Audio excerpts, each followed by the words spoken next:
चलिए दोस्तों, तो आगे बात करते हैं अब और अलग एरिया देखते हैं हमारे क्वेश्चंस का, जैसे हम कहते हैं ट्रू फॉल्स। तो ये ट्रू फॉल्स के क्वेश्चंस भी अब आपके एग्जाम में पाए जाने लगे हैं, तो इसको भी हम फटाफट से समझ लेते हैं। अगर इसके अंदर से ट्रू फॉल्स वगैरह कुछ बनाए जाएंगे तो कुछ इस टाइप से कुछ क्वेश्चंस आपके फ्रेम किए जा सकते हैं। ऑल तो बहुत ईजी है, रीजन भी क्योंकि कॉन्सेप्ट बहुत ईजी है और आपके दिमाग में अच्छे से वो बस चुका है, तो ट्रू फॉल्स को आंसर करना it's not a big deal.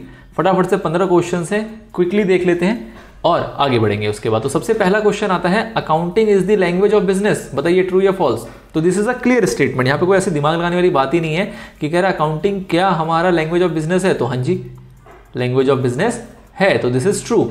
Accounting is helpful in raising loan, क्या अकाउंटिंग जो है वो लोन लेने में आपकी मदद करता है, तो this is one of the advantages of accounting.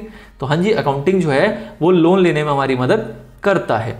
अगला सवाल, accounting is not accepted as evidence in legal matters, कह रहा लीगल मैटर्स में अकाउंटिंग जो है वो एविडेंस के रूप में एक्सेप्ट नहीं किया जाता। बहुत गंदी बात कर रहा है ये तो बहुत ही गलत बात कर रहा है। हम इतनी मेहनत से अकाउंटिंग करेंगे और उसको वो एविडेंस के रूप में एक्सेप्ट कैसे नहीं करेगा, बिल्कुल एक्सेप्ट करेगा, तो ये फॉल्स स्टेटमेंट है। अगला सवाल, management of an enterprise is internal user of its accounting information, कह रहा है जो मैनेजमेंट है वो इंटरनल यूजर है। तो क्या मैनेजमेंट जो है वो इंटरनल यूजर होता है? बिल्कुल होता है जी। इंटरनल एक्सटर्नल देखा था, और इंटरनल में हमारा management, owner, proprietor, share holder, stake holder, ये सारे एक ही टर्म का पार्ट होते हैं और ये सारे के सारे हमारे इंटरनल यूजर्स ऑफ अकाउंटिंग कहलाते हैं। तो this is a true statement. अगला स्टेटमेंट आता है, accounting makes a record of qualitative aspects of business, accounting makes a record of qualitative aspects of business. तो हमने पीछे ही पढ़ा था कि अकाउंटिंग जो है वो रिकॉर्ड किसका रखता है, क्वालिटेटिव का या क्वांटिटेटिव का। तो यहां पे लिखा है क्वालिटेटिव, अगर क्वांटिटेटिव लिखा होता तो हमारा आंसर ट्रू हो जाता, but this talk about qualitative, लेकिन अकाउंटिंग के अंदर तो क्वालिटेटिव की कोई बात होती ही नहीं है, तो this is again a false statement. अगला, accounting is a service function, तो ये तो बहुत कोर लाइन लिखी हुई है जो कि आपने पीछे कई बार पढ़ी कि अकाउंटिंग जो है एक प्रकार का सर्विस फंक्शन है जो कि कम्युनिकेट करने में मदद करता है हमारे अकाउंटिंग इंफॉर्मेशंस को एक अच्छे प्रेजेंटेबल मैनर में, इसलिए कहा जाता है कि accounting serves as a service function. तो this is a true statement, this is a true statement. अगला सवाल आता है आपके पास, accounts are prepared on the basis of historical cost, account जो है वो हिस्टोरिकल कॉस्ट के बेसिस पे बनाया जाता है। हाँ जी, this is the one of the limitations of accounting, इसी को तो हम लिमिटेशंस कहते हैं। तो ये बिल्कुल सच्चाई है कि ये आपका हिस्टोरिकल कॉस्ट या इसको आप ओरिजिनल कॉस्ट भी कहते हो, उसके ऊपर ही बेस्ड होता है। अगला सवाल, only those transactions are recorded in accounting which can be expressed in terms of money, कह रहा है सिर्फ उन ट्रांजैक्शंस को हम रिकॉर्ड करते हैं जिसको हम मनी के टर्म में एक्सप्रेस कर सकते हैं। सत्य वचन, यही बात की तो लड़ाई चल रही है सारा कि अगर बिना मनी वाले को भी कर ले तो अकाउंटिंग हमारा बहुत ही खूबसूरत हो जाएगा, लेकिन वो हमें परमिट है नहीं। हम सिर्फ और सिर्फ मॉनेटरी टर्म में जिन ट्रांजैक्शंस को हम एक्सप्रेस किया जा सकता है, जिसको रिकॉर्ड किया जा सकता है, उसी को लेके चलते हैं। अगला सवाल, book keeping starts where accounting ends, अरे बाबा रे बाबा, कह रहा है कि बुक कीपिंग तब शुरू होगा जब अकाउंटिंग खत्म हो जाएगी। जब अकाउंटिंग खत्म हो जाएगी तो बुक कीपिंग क्या ही बात की होगी और क्या करोगे आप उस बुक कीपिंग के अंदर, तो this is a false statement.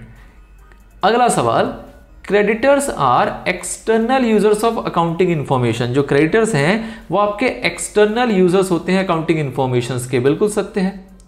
Creditors हमारे बिजनेस से, हमारे ऑपरेशन से, हमारे मैनेजमेंट से इनडायरेक्टली रिलेटेड होते हैं, डायरेक्टली रिलेटेड नहीं होते हैं। और ये कहीं ना कहीं जो हमने लेमन लैंग्वेज में समझा था कि this is the business organization, और क्रेडिटर्स जो हैं वो इसके अंदर नहीं पाए जाते हैं, वो इसके बाहर पाए जाते हैं। तो they are the external users of accounting information. अगला सवाल, a creditor would use an entity's financial report to determine whether or not credit may be granted to the firm, कह रहा है क्रेडिटर जो है वो फाइनेंशियल रिपोर्ट इसलिए use करता है ताकि वो ये तय कर सके, ये डिटरमाइन कर सके कि भैया इस फर्म को क्रेडिट देना है या नहीं देना है। तो ऑब्वियस ही बात है, this is the one of the important element जिसको हम कहते हैं क्रेडिट वर्दीनेस या फिर रीपेमेंट कैपेसिटी। तो क्रेडिटर ये जरूर चेक करता है कि वो जो देने जा रहा है जिसको उधार, वो उसको लौटा पाएगा कि नहीं, और वो उतना उधार लेने योग्य है कि नहीं, उसकी इतनी औकात है कि नहीं। तो ये डिटरमाइन करता है वो फाइनेंशियल रिपोर्ट की मदद से। तो this is again a true statement. अगला, अकाउंटिंग में भी अफेक्टेड बाय विंडो ड्रेसिंग, कह रहा है अकाउंटिंग को जो है विंडो ड्रेसिंग से अफेक्ट किया जा सकता है, तो बिल्कुल किया जा सकता है। This is the one of the limitation of accounting कि भैया अकाउंटिंग जो है उस पे ह्यूमन का इंटरवेंशन है, उसको पर्सनल जजमेंट से बायस्ड है वो, और उसके अंदर ह्यूमन चाहे तो मिस अप्रोप्रिएशन कर सकता है, मिस रिप्रेजेंटेशन कर सकता है। तो this is called window dressing which is one of the limitation of accounting. अगला आता है the term book keeping and accounting can be used interchangeably. कर दिया पाप, क्या कह रहा है कि अकाउंटिंग और बुक कीपिंग को हम इंटरचेंज करते हुए यूज कर सकते हैं, इंटरचेंजेबली इनको यूज किया जा सकता है इन दोनों टर्म को। मतलब जहां आपको अकाउंटिंग बोलना है जहां आपको अकाउंटिंग बोलना है वहां बुक कीपिंग बोल सकते हो, जहां पे आपको बुक कीपिंग बोलना है वहां पे आप अकाउंटिंग बोल सकते हो। क्या ऐसा होता है? ऐसा बिल्कुल भी नहीं होता। बुक कीपिंग अपने आप में एक अलग चीज है, अकाउंटिंग अपने आप में एक अलग चीज है, दोनों को आप इंटरचेंजेबली यूज नहीं कर सकते हो। तो by this statement is false.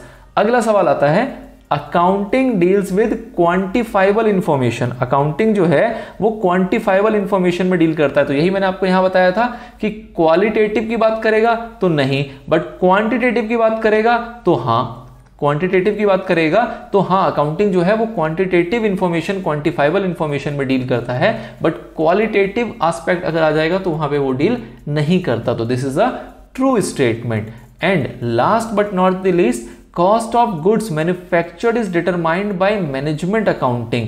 जो कॉस्ट ऑफ गुड्स जो है, जो मैन्युफैक्चर किया गया है, ये आप कैसे निकालते हो? ये आप मैनेजमेंट अकाउंटिंग से निकालते हो। तो मैंने जब आपको ब्रांचेस ऑफ अकाउंटिंग पढ़ाया था तो उसके अंदर मैंने कुछ बेसिक्स बताए थे। आइए उस बेसिक्स को थोड़ा सा रिवाइंड कर लें। उसके अंदर हमने देखा था फाइनेंशियल अकाउंटिंग। फाइनेंशियल अकाउंटिंग क्या चीज में मदद करता है आपको?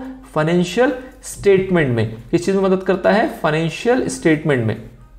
उसके बाद हमने देखा था कॉस्ट अकाउंटिंग, ये किस में मदद करता है? अगर ये मैं आपको बता दूंगा तो आपका सवाल का आंसर ही हो जाएगा। इसके बाद हमने देखा था मैनेजमेंट अकाउंटिंग, जिसको हम कहते थे कि management accounting is the mixture of both financial and cost accounting. Tax accounting, जिसमें आप टैक्स कैलकुलेट करने में आपकी मदद करता है, वो सारी फिगर्स आपको एक रिपोर्ट्स फॉर्मेट में निकाल के देता है, that is called tax accounting. Social responsibility accounting देखा था, जिसमें हम बात करते थे कि इसमें क्या है कि सोशल रिस्पॉन्सिबिलिटी की अकाउंटिंग होती है कि आपने सोसाइटी के लिए क्या किया, कितने पेड़ लगाए, कितने इंप्लॉयमेंट्स वगैरह दिए हैं, इस टाइप का जब आप हिसाब रखते हो तो उसको हम कहते हैं सोशल रिस्पॉन्सिबिलिटी अकाउंटिंग।